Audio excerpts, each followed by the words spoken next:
Chapter 5. A Dead Man.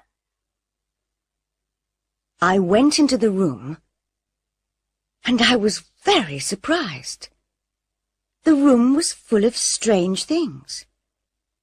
Coloured shirts and suits. 3 guitars.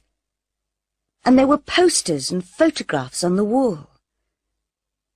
I looked at the posters.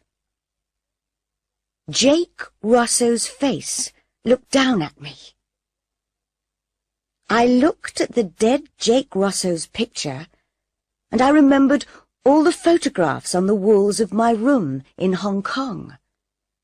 I could never forget that face, the face of my favourite singer.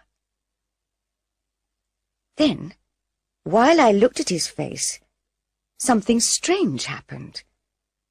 I began to see another face in the posters. An older face, and with a moustache, but the same face. I saw the face of Mr. Ross. "No," I said, "it's not true." But it was. I knew it was. Mr. Ross is Jake Rosso. "No," said a voice behind me. I turned round and saw Mr. Ross. He was standing in the doorway. He looked afraid. "I don't believe you," I said. "You have to believe me." I looked at the posters. "Who is that, if it's not you?" "It's Jake Rosso. He was my brother." "That's not true," I shouted. "I don't believe you." "Listen, Jake Rosso was my favourite singer. I had hundreds of photos of him. I still have all his records. I loved him. Do you understand? Thousands of people loved him." "He's dead," Mr. Ross said quietly. "No!" I shouted. "You're Jake Rosso. You look different now, yes. You've got short hair. You've got a moustache now, and you wear glasses. But you're Jake Rosso. You were my favourite pop star, so I know." Mr. Ross said nothing and watched my face. He doesn't know what to do, I thought. He knows I don't believe him, and he's afraid. Then he said, "It was you in the passage last night, wasn't it?" "Yes," I answered. He looked angry. "I was wrong to give your mother a job," he said.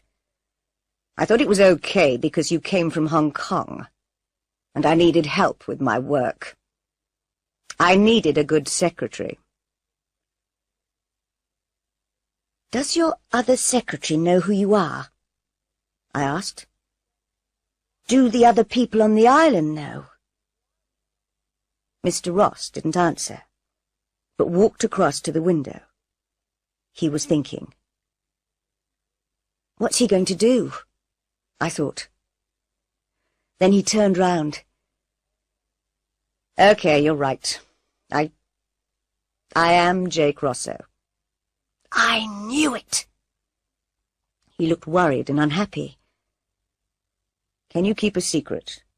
A very important secret?" I thought for a minute, then I said, "Yes, I can keep a secret." Then he told me. "The other people on this island are my family." "Your family?" I said. "Yes. My real name is James Duncan, and Mr. and Mrs. Duncan are my father and mother. Tony is my younger brother, and his wife Lisa is my secretary. It's she who's in hospital. And Dan and Stella Parks? I asked. My mother's sister and her husband, he said. But what are you doing here on this island? I don't understand. I'll tell you, he said. He sat down on a chair and took a guitar in his hands, but he didn't play it. You were right.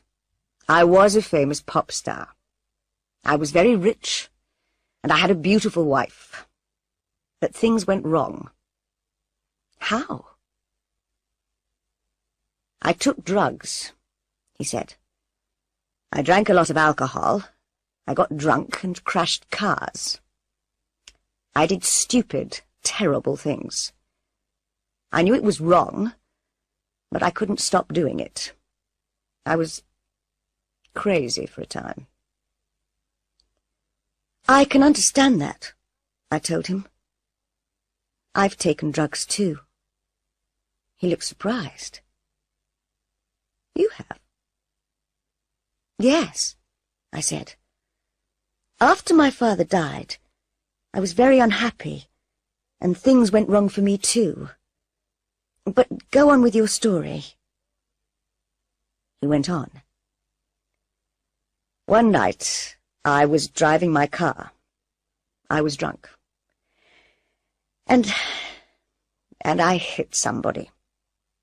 A young girl. She died.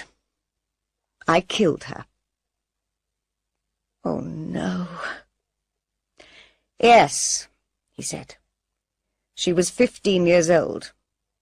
I wanted to die too. The money didn't matter anymore. Nothing mattered anymore. What did you do after the accident? I asked. I drove on in the car. I didn't stop, and I didn't tell the police. I had killed someone, and I was afraid. He looked afraid now. He put the guitar down and went on with his story. So I made a plan. Jake Rosso had to die too. It was the best thing to do. And so I killed him. But you're still alive. My family know I'm alive, but no other people know. He looked at me. But now you know. How did you do it? I asked. I told my family about my plan, and I told Greta, my wife. At first they didn't like it, but after a long time they said okay. Then I faked the car crash. Faked it? Yes, he said. I put some of my things in the car, a guitar and some clothes. Then I pushed my car over a cliff and burned it. The police found the burned car and thought I was dead. Everybody thought I was killed in the car crash. But you faked the crash, I said. Yes.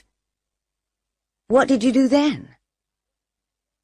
My family hid me away for months. I tried to change into a different person.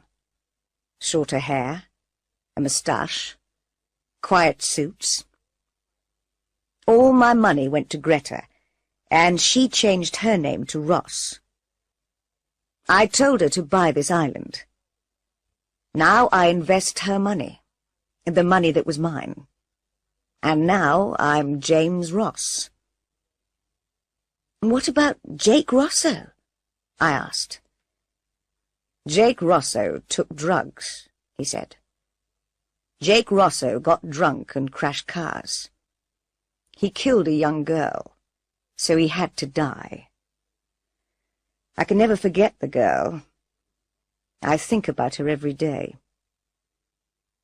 And that's why you always look so sad, I thought. I looked around the room. Why do you keep a room like this? Why do you keep the guitars, the posters and photographs? James Ross did not speak for a minute. Then he said, "I need to remember my old life and what Jake Rosser was like. I'm never going to sing again, and I'm never going to take drugs. But I need this room to remember." I looked at the posters and the photographs, and I looked at his sad face. "I'm not going to say anything. I won't tell my mother. I won't tell anybody." James Ross looked at me. "I think you understand," he said. "I do," I said. "I've done bad things. I want to forget them too. I needed to get away, to hide too. That's why we came to England, to begin a new life." "Yes, I understand." He took my hand, and we walked out of the room and closed the door. I never went into the room again, and I didn't tell anybody. My mother and I left the island at the end of the summer. Soon after, I went to college. My life is better now. I work on a farm in England, and my mother works in an office. My mother doesn't worry about me, because I'm happier now. I haven't been back to the island, but I know there's a dead man living there.